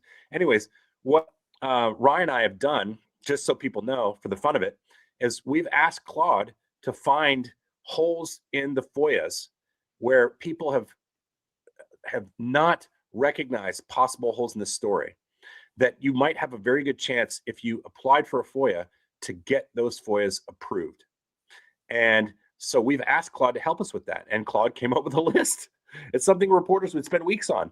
And then we said, well, here's what we want you to write in the FOIA requests. And we told Claude what we wanted written. We told it to cite the law, which is what you always want to do when you write a FOIA. We told them that we wanted, for instance, this to be, it's a media request. So we're asking them to waive all fees. We're asking them to expedite it because it's in the public interest. We're not a commercial entity. We're not lawyers, for instance, who are in discovery. And so we can go through what I know to be the smart things when you're requiring FOIA requests, and we can have Claude literally on our behalf, on behalf of Ryan and myself, write like 20 FOIAs. And we can then get those FOIAs, go back over them, make sure they're done properly. And then we can find the right entity. We can ask Claude who the entity is at a particular agency that we want to request the FOIAs through, find that information for us, and then we can then put that on the letters and send them out. It's something that as an investigative reporter, I can tell you, you could go through a couple FOIA requests and it might take you a couple days to get it right. And the speed by which Claude can help you do this and facilitate this stuff with you as the person overseeing it is 20 times faster than I could ever do it. And I would not know necessarily all the holes in this story through 3.5 million documents where we really would have a chance of success. And Claude can give you an estimate of where those places might be. Right. Yeah. You don't want to treat it as absolute fact or truth. It's able to accelerate things. It's able to point you in the right direction. At the current state of development for Claude in particular is one I've worked with every day now for at least 2 years, maybe longer. It is like somebody went to maybe 3 or 4 years of college for any subject you could care to ask, but just doesn't have a lot of on-the-job experience yet. But if you even ask an intern the right questions, you'll get great answers. So that's what we've been trying to do and draft these FOIA requests, find gaps in the existing FOIA requests that are in progress from other organizations, and look for things that we identify as gaps that have not yet, as far as we know, been FOIA'd. I see somebody asking. It's a Freedom of Information Freedom of Information request. Act. Yeah, it's FOIA. It stands for FOIA, the Freedom of Information Act, and it is a law set up by Congress that allows individuals, anybody, not just the media, but anybody who's listening to this right now, 246 people on my Substack, you can write for documents that the government possesses. Because the thought behind FOIA is that these aren't the government's documents. The documents that are within the government's purview and being held by them are the people's documents. And the people have a right to know what's inside their documents if it is an understanding of how the government works and operates. And so there's some exceptions to that for various reasons. Privacy, for instance, could be one. National security reasons could be another. There's another exemptions. There's a number of exemptions where they can say no. But honestly, there's a lot of places where they have to say yes. And if there's a document that's been cited for national security reasons, you can take that to court on a rejection, and you can sue for that document anyways, because the government is supposed to balance the public's right to know versus the government's desire to protect that document. And the FOIA law says the government is not supposed, if it's all things are equal, the public's right to know should supersede the government's right to protect it. If it seems to outweigh, and we could give you lots of examples of that, but like, let's say there's a congressman who's a spy and they want to protect that because they say it's classified. Well, the courts might determine that you're protecting a spy, and that could harm the country. And the government might, the judicial process might determine that that those documents revealing that person is more important to expose that person than it is to protect them through classified files. And so that's an example, for instance. And so you can always sue to try to get documents. The other is if they stall on stuff, there's a required time limit that they're supposed to meet through the Freedom of Information Act, whereby they have to give you an answer. And if they don't give an answer in that time frame, you can then assume that it's a rejection and take that to court and sue it, so you can speed the process up. And we've done this before in my job, and I've seen it done my entire career by other investigative reporters. And so when we are looking at things that are out there, we could potentially ask through FOIA to have things released to us. And just having the archive show us what may not be there gives us the right to at least apply and take over for individual documents. Now, the one thing about FOIA that's interesting is you want FOIA to be utilized very narrowly, because if you ask the government, give me all the documents that say something, they can reject it on the basis that your request is way too broad and too voluminous. You also can't ask for something that doesn't exist. In other words, they don't have to give you documentation of something that doesn't exist. They don't have to make up a list of something for you. So if you were to ask for, give me, and they also, for instance, don't have to give you documents that there's no final decision has been made on something. But if something's been made a final decision, so I'll give you a good example of that. You remember when Pam Bondi was in front of Congress and she had those documents there that showed what all the members of Congress were reading in that archive room. Well, obviously, she's made a decision to then track what the congressional people are looking for. And there's probably an email chain of that, right? You might want a FOIA, I want the DOJ's decision-making process that's written in emails that shows that why Pam Bondi requested those that these congressional people be spied upon, right? And I'm just talking about, like, this is just bad language, but I'm saying if you put a request such as that in phrased properly, and they made a decision to allow her to and the DOJ to do that, there's a very good chance you might win those documents through the DOJ in court, because she's never going to give them to you herself. But there's also FOIA there's FOIA officers who work within all facets of government that you can apply to. And those people are supposed to be independent of the agencies that they work in, so that you're going to have essentially an honest broker at that office. Now, right now, under the Trump administration, who knows in those offices, they might have fired them all under Doge. But in the past, there was always a person, if I was applying for like a military FOIA for a database or something, there would be somebody who would be independently verifying whether that was legal or not. And I'd get stuff in the mail that they didn't want me to have. That's FOIA. Anyways, I'm sorry I talked so long, Rye, but no, that's a great explanation for me. I mean, I know vaguely what the concept is, but I have never filed formal FOIAs like you have. So it's great for me and the followers here. And yeah, I mean, we don't want to spam them with requests on the Epstein files, but we can certainly generate some really high quality targeted ones using the tools that we have. Right. And it's not just Rye and myself and other journalists doing it. You guys, if you start messing around in epstein-data.com, I've had a number of you guys asking for that again, epstein-data.com. You'll see all sorts of database material, lists of things you can use to explore all those multiple documents. And then you just go through those documents that it comes up with for you and start taking a look. I see Marcia Graham on here at 8:37 said, I would use AI. That's what they're using to find the information. Nobody's going to go through millions and millions of documents. I think that was the point of what we made, Marcia. You might have missed the beginning of that conversation. That's the whole point of what this archive is. You don't have to go through millions and millions of documents. You can have AI do that for you. And what Rye is a computer programmer and a computer scientist and engineer. And he is building the architecture, the library that helps you to do that. And we're trying to explain to you guys how you can use that architecture that he's put in place to look through these things so you don't have to read millions and millions of them. Right. And we can do a video, even a short one at some point, just walking you through, where you click, what the physical ways are, so you can see it and hear our voice at the same time. Yeah, we'll do one of those that's maybe 3 or 4 minutes long, and we'll just post it on our Substacks, both Rise Substack and my own Substack. So Rise Substack is document. I'm sorry, Rye, my brain's it's document zero.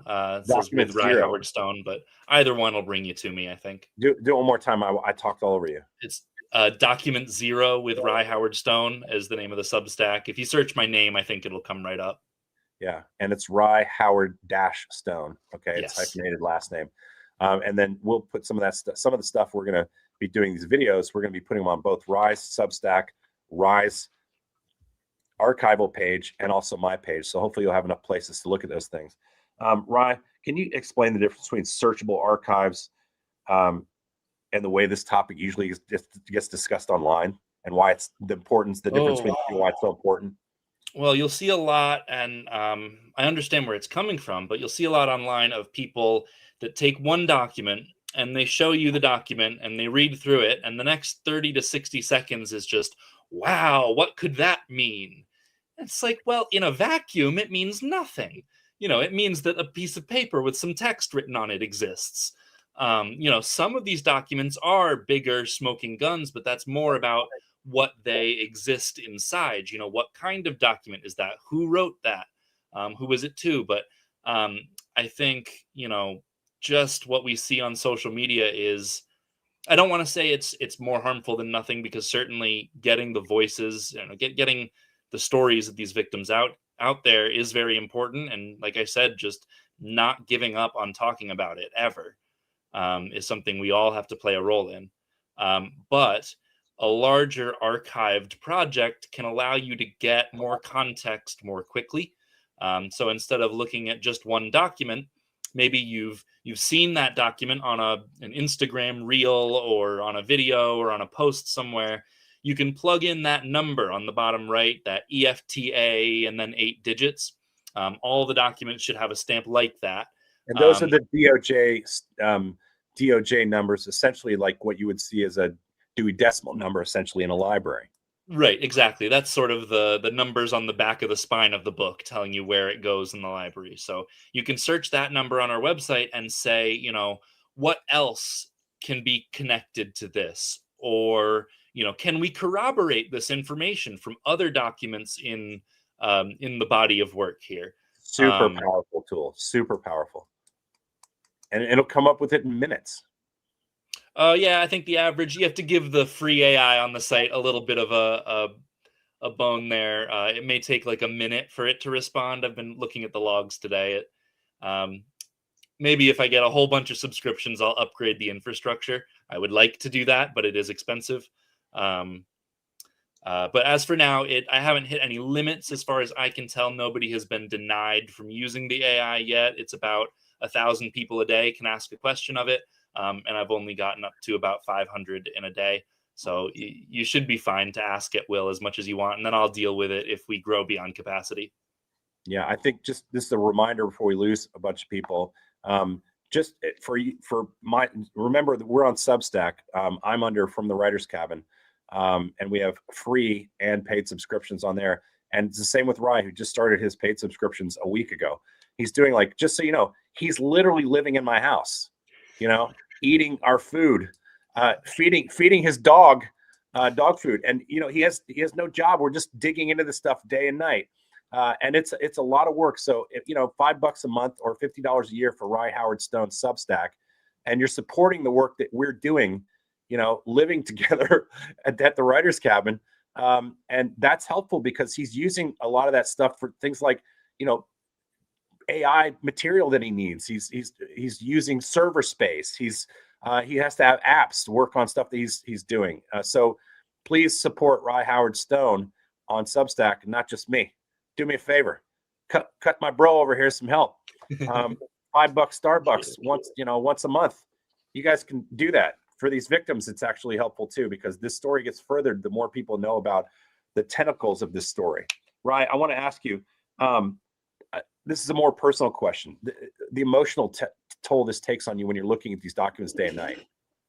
Yeah, it's some of the most horrible descriptions of abuse, of failure of the systems that we've built to try to protect each other and ourselves and our children, the most vulnerable people in our society, just absolutely dropping the ball time and time again. I would encourage, if you are going to go through these documents, to limit the amount of time that you look at it each day. I would encourage you to maybe skip some of the pictures. Some of them are just haunting. We'll pick out some that are maybe less haunting to show you in, I think, the next episode. But reading the documents can be important. But again, don't just pour through it without breaks. There's people who do stuff like this for a living. They look at child abuse material in cases, like this one in the FBI. They're often subject to like mandatory maximum shift lengths. They can't work more than whatever it is, 4 hours or 6 hours at a time on this before they're required to take a break. Sometimes they have to do a debrief. They have to, talk with other people who are on the case about it. So what I've found is that the online communities, this sort of crowdsourced investigation, is maybe one of the more powerful tools, maybe the most powerful tool we have in today's age.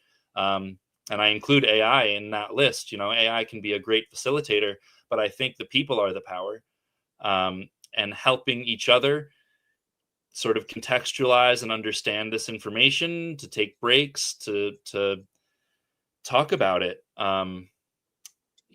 That's the way to stay sane looking at all this stuff is, be with your friends, talk to other people, even if they're, people on the chat here, about what you're seeing, what you're understanding, what you're interpreting from what you're seeing. But just trying to pour through thousands of documents in a vacuum is not going to help yourself certainly understand very much. Leslie Grennan-Dean has a really good question. She said, since Congress has to share 4 computers at DOJ to see unredacted files, do they have AI assistance on those 4 systems? No, I don't think they do.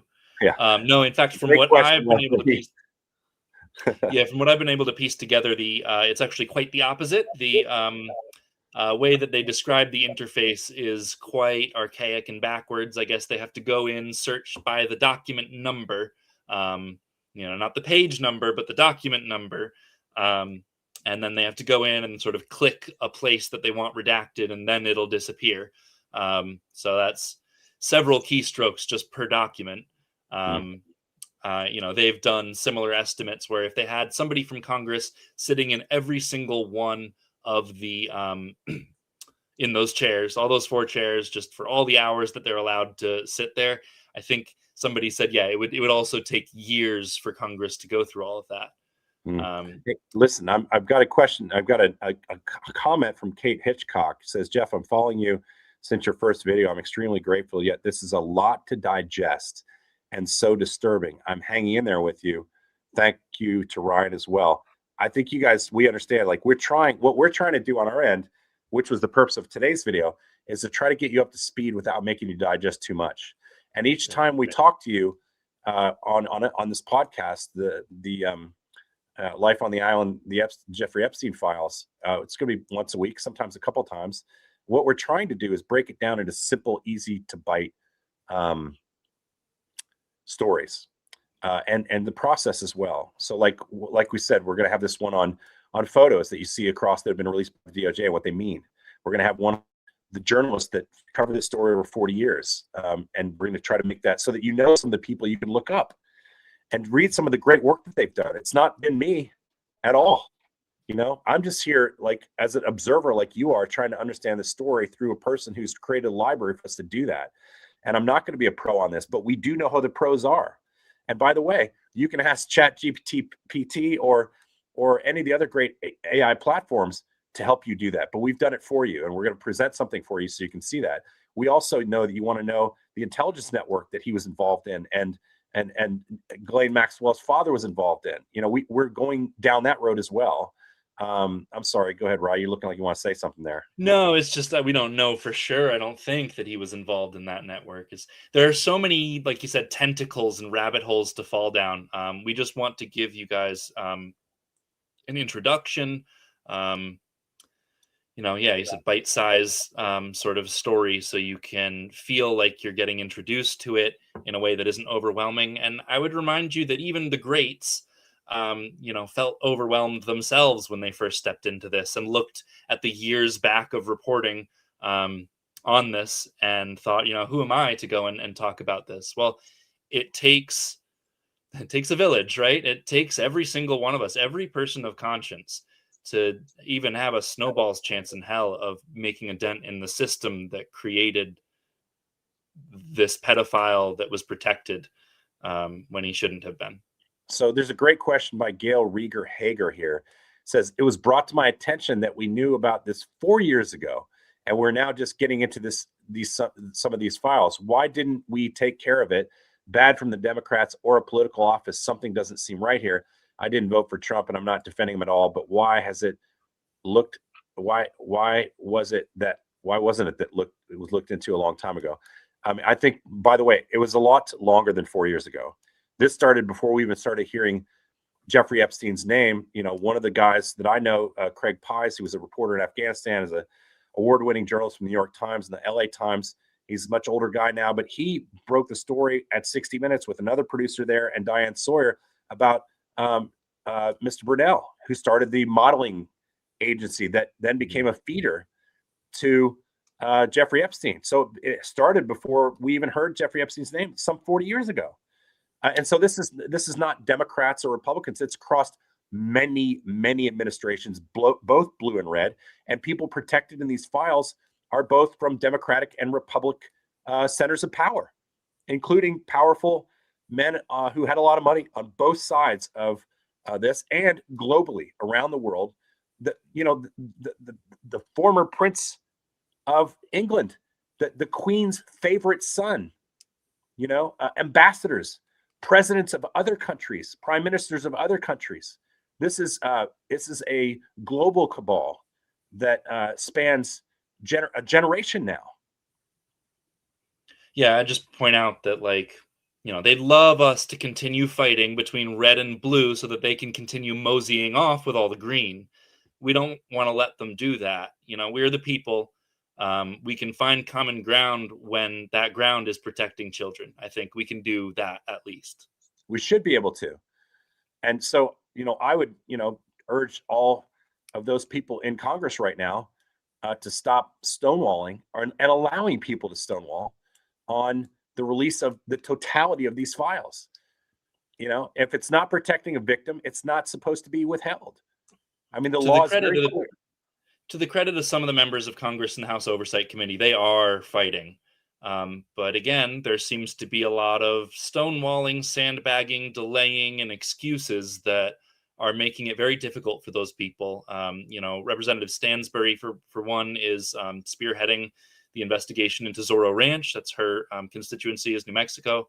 And there are others. There's the FDA investigation, which I want to get more in depth on, or the DEA. There's a lot of different threads here, and there are a lot of different Congress people on both sides of the aisle that are fighting for this. Thomas Massey and Ro Khanna famously sort of spearheaded, I believe, the act that got these documents eventually published. Nancy Mace of South Carolina. Proof positive that Republicans and Democrats can work together if it's important enough. We have to hope that. If we can't do that, what are we going to be able to do?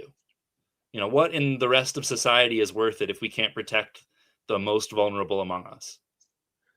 I'd like to see, Holly's been writing down. I guess Holly just told me I've not been seeing my Substack stuff. No, they don't come in. They're not coming in on the one program I'm under, which is combining all these different platforms together so we can talk to everybody. And I had Holly write some Substack questions down. I'd like to, you guys all humor me for a few minutes. We're going to go over a couple of those. I know we're really going long, but we still have some people here, and I'll maybe ask 5 questions or so from Substack. A lot of questions are overlaps, but there's a few that are kind of housekeeping related.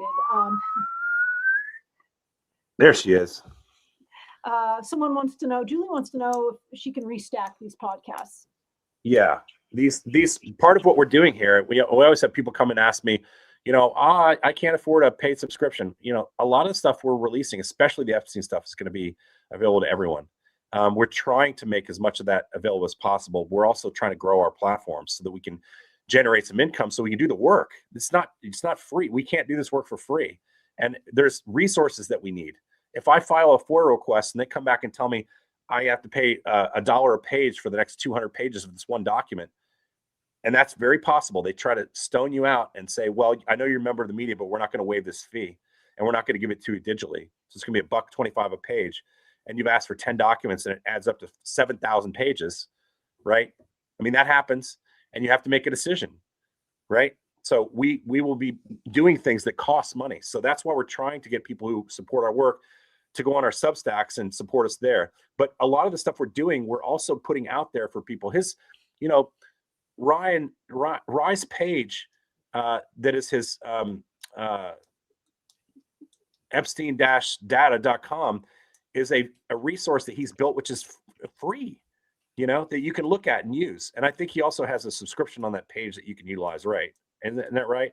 Yeah, so there's a Buy Me a Coffee link, but you can also subscribe to my Substack. I make posts on there occasionally, sort of trying to forwardly communicate some of the investigation reports that I run. But you can certainly do the Buy Me a Coffee.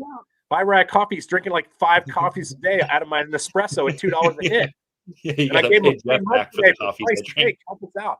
All right, what other questions? Someone said that Rye's dog Bear needs kibbles too. Yeah, he does. Rye, but you know why? Because Soft Rye, kibbles. because Rye puts his food down for Bear, his little dog, every day, and my fucking dogs run into his room and steal his food. So, yeah, he needs help. I'm not going to pay for his fucking kibbles if he can't manage his own food. Go ahead. Okay. Let me talk to Rye. Okay, so someone said that your site has entries for both AI and search. Yes. They wanted to know what the difference is in the output between those two.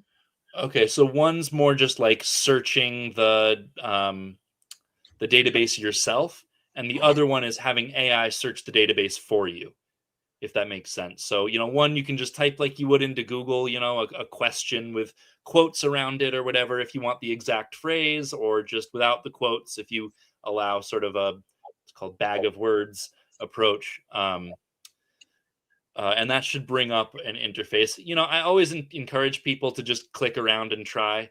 If that explanation doesn't quite make sense, try searching something on both of them, and thinking of that explanation again. And you're not gonna hurt anything he has up there. No, and if something goes away that you opened, you can just open it again. It's like putting your book back down on the table, and forgetting to put the bookmark in. You can just go back and find it later. It's not a big deal. Don't be scared to experiment and dive into the data, and knowing that you can keep going back. He's probably going to say, well, don't do it too much because you have 1,000 inquiries a day. All right, next question. Okay. Rye's looking at me like, what the hell is this guy talking about?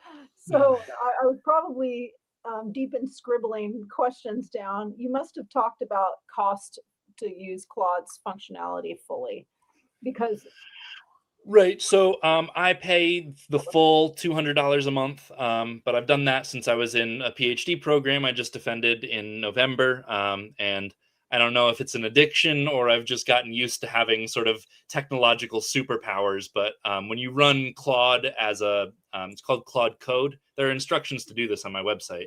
When you run it as what's called an agent, where it's running on your computer, it's not just in the web interface. It can create files for you. It can iterate on something. I can give it a task and then come back 12 hours later and it's worked on it for 12 hours at a pace much faster than any human would do. So that's about $200 a month. That allows me to build the website and do the archiving faster than I certainly would ever be able to do myself by hand. But in terms of the ongoing costs of the website, I've intentionally built it to be quite minimal. I get, I think about $20 a month for the actual hosting.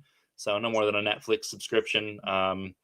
And then the domain name is like, $10-20 a year or something. Now, that's not to say that I can't make it more advanced. So with more funding, I could increase the value of this platform, I think. But for what would you do? What would you do? No, I had actually a question. I could make the AI smarter. I'm using a free AI right now, or a series, a cascade of about 10 of them. So I think it does 90% of the job I would have if Claude were in there doing it. But I know that 10% can sometimes matter because I work with Claude every day, basically. So someone listening, Rye, Thoughtful Susie, wanted to know if you could put together a budget to use Claude's functionality fully. I don't know.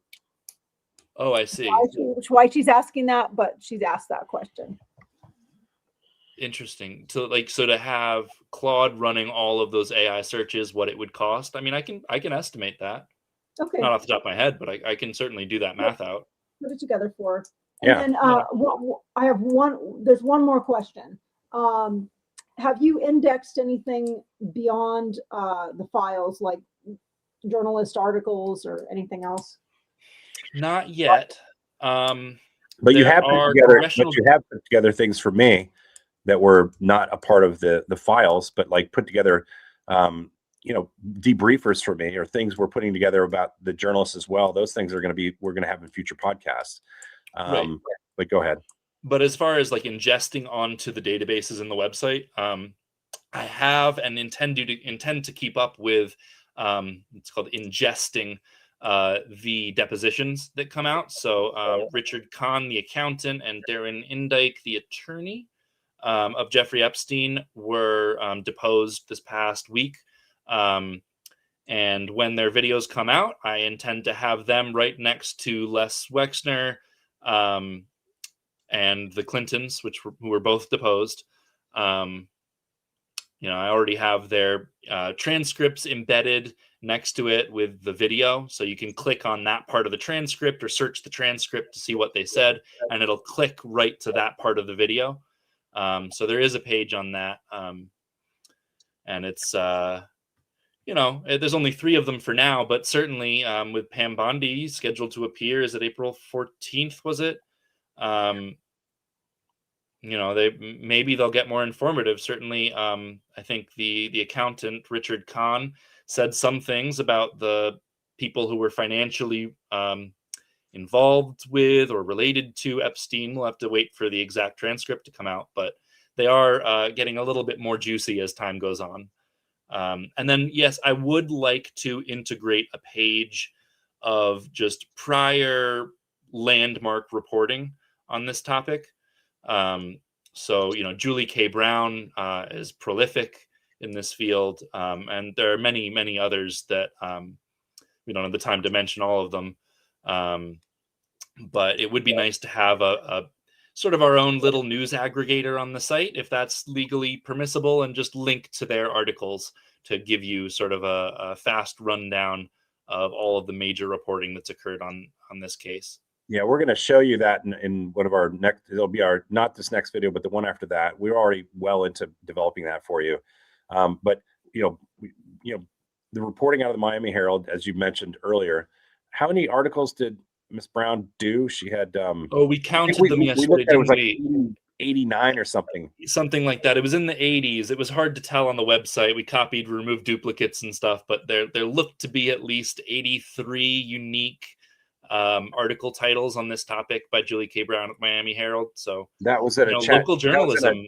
That was in an AI search that we did of it, and it might be more. It might be so we did actually go to the Miami Herald page. We got the list. We copied it, and then I put that in Excel and removed duplicates and sorted alphabetically. Because yesterday when we looked at it, you were like, "Oh, we can't find her by her name." You went up and you did sneaky stuff. We were eventually able to do that. You just had to scroll all the way down because she's written so many darn articles. Right. So that's the kind of thing you're going to hear more about. We're going to give you the names of people who've done great work, because it wasn't me and it wasn't Rye. And those people, we're going to say, listen, this is what these people did on this topic. You should go look at them.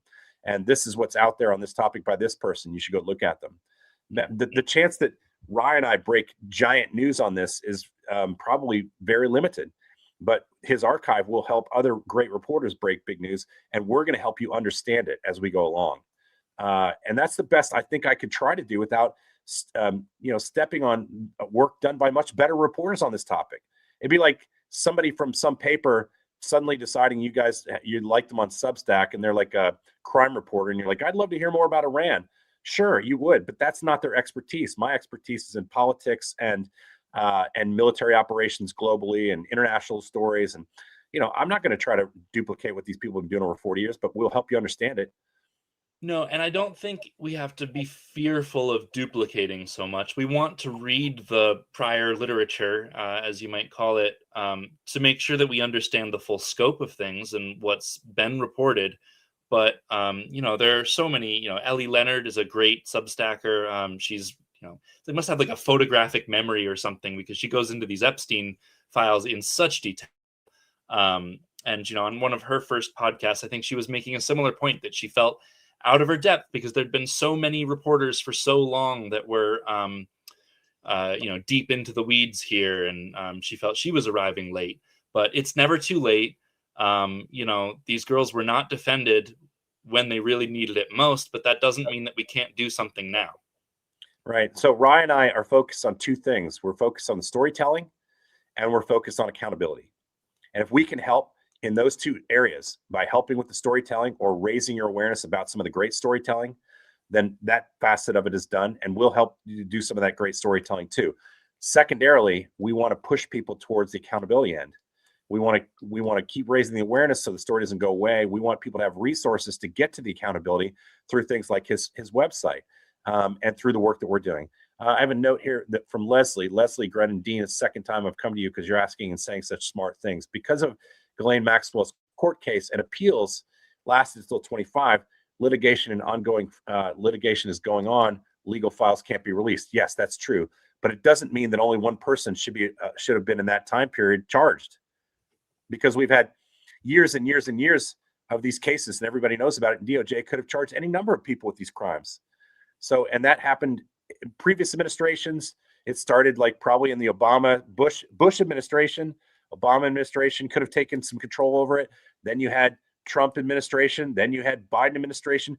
So yes, while the files couldn't have been released from Ghislaine Maxwell's case, there were other cases that could have been charged.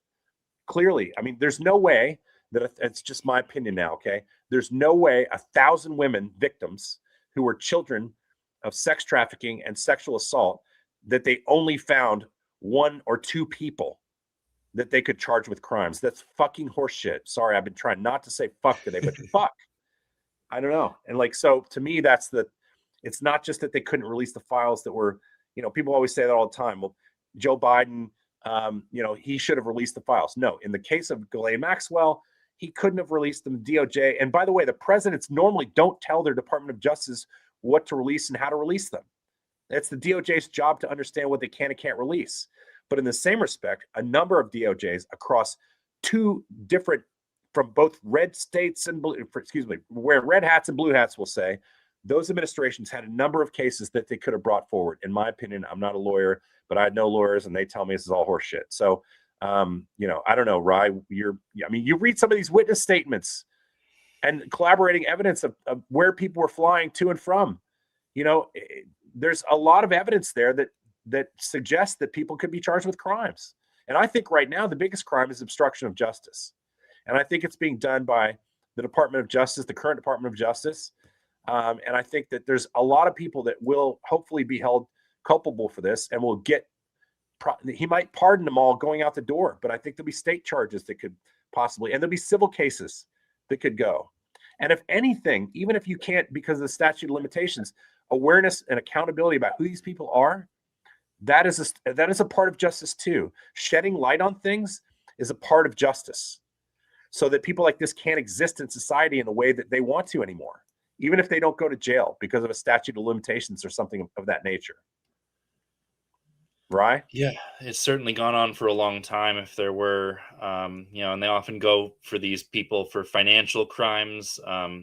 Andrew Mountbatten Windsor, the former prince, was arrested and then let go later that day on something to do with revealing secrets while he was in office to Jeffrey Epstein. So not the alleged sexual abuse of Virginia Giuffre, which has been widely reported and was alleged while she was still alive. There could have been justice. But instead, these financial crimes and financially related things. Now, if that's all we can get these people on, let's go for it. But I think history deserves to have a more clear story. And certainly the survivors do.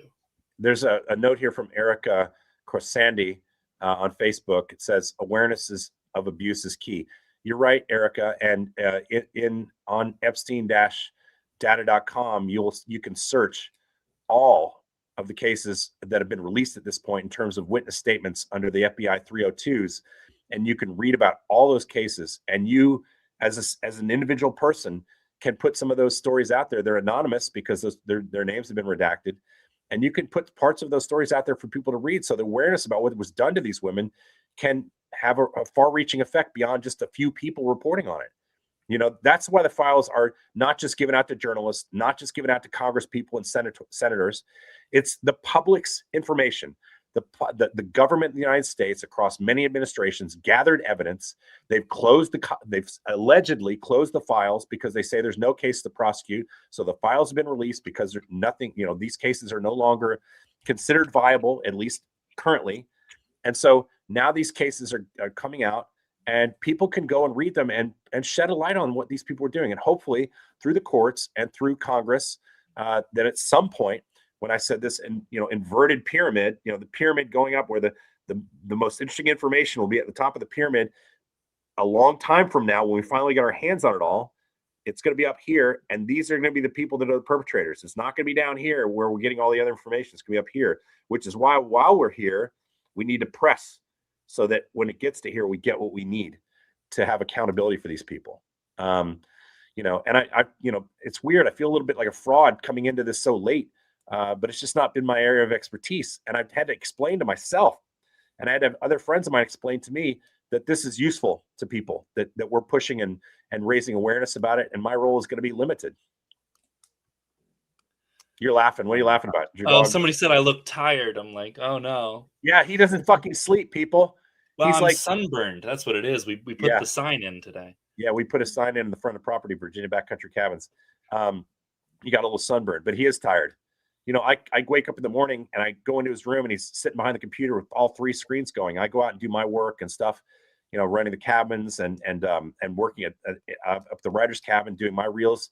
And then we come together a couple times a day and talk about what we're going to do that day, moving towards that next podcast. And then he goes right back into that room and starts working on stuff. And then we look and review it again. It's a process we're going through. And he's tired. We'll take a break for an hour to work out or something, Yeah, he brought his own weights with him, and I had him with a shovel today digging holes in rocky terrain. So I'm going to put him to work. But he's tired. He's working hard. So support his work. I think we're coming to the end here, guys. We're kind of at a point where we've kept you guys on since 8 o'clock. It's been 2 hours, and I'm surprised there's still. Wow. I'm looking at one page. I think it's Facebook. Is this Facebook, honey? Yeah, I'm looking at Facebook, and I've got 200 people following there that started out with about 400. Almost 300 on Substack. Yeah, we still have like 300 on Substack. So we're glad we're getting the information out.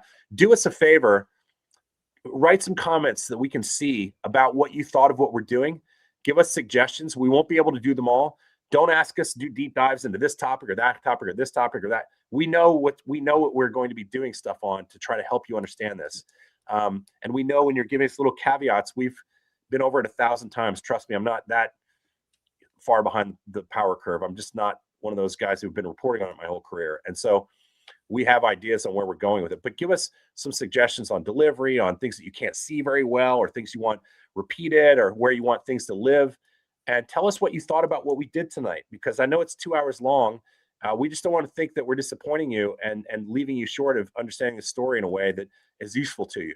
All right. So thank you guys, everybody, for coming online, and we really appreciate your support. And so, and Misfits of my Misfits, they're over on Substack, and those of you are on Facebook on both Jeff Newton's account and from the Writer's Cabin. I think I started out with, just to have some perspective, when I started doing this stuff about 2 months ago now, I think it was about December 23rd or something like that, I had 1,900 friends following me.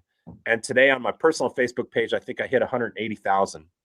And then on from the Writer's Cabin, which wasn't even a site about a month ago, we now have 66 or 67,000. So we're around 250,000 followers now who are following this, I don't even know what it is, rant that we're doing every day. And I appreciate that. We're monetizing it on Substack the best we can so we can pay for the work that we're doing. And so I can feed my dogs, occasionally buy myself some ice cream. And Rye is just starting out on this, and we really need to help grow his pages the best we can to support the work he's doing.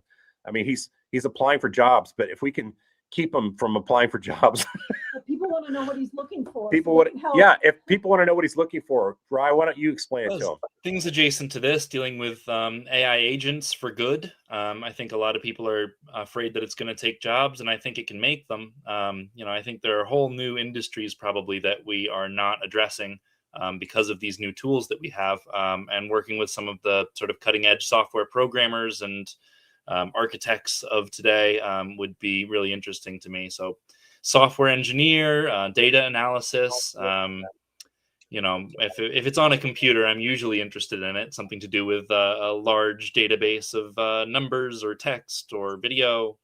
Building the architecture that helps people understand the stuff, especially through this new technology and AI. it's not just about using an AI program like you and I might do by putting something in Chat GPT or asking it a question. It's about literally building the architecture of the internet.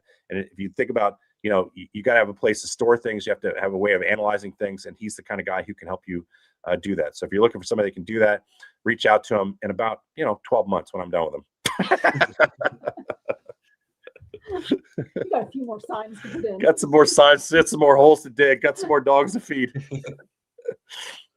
All right. I'm not going to let him have the last word because it'll be smarter.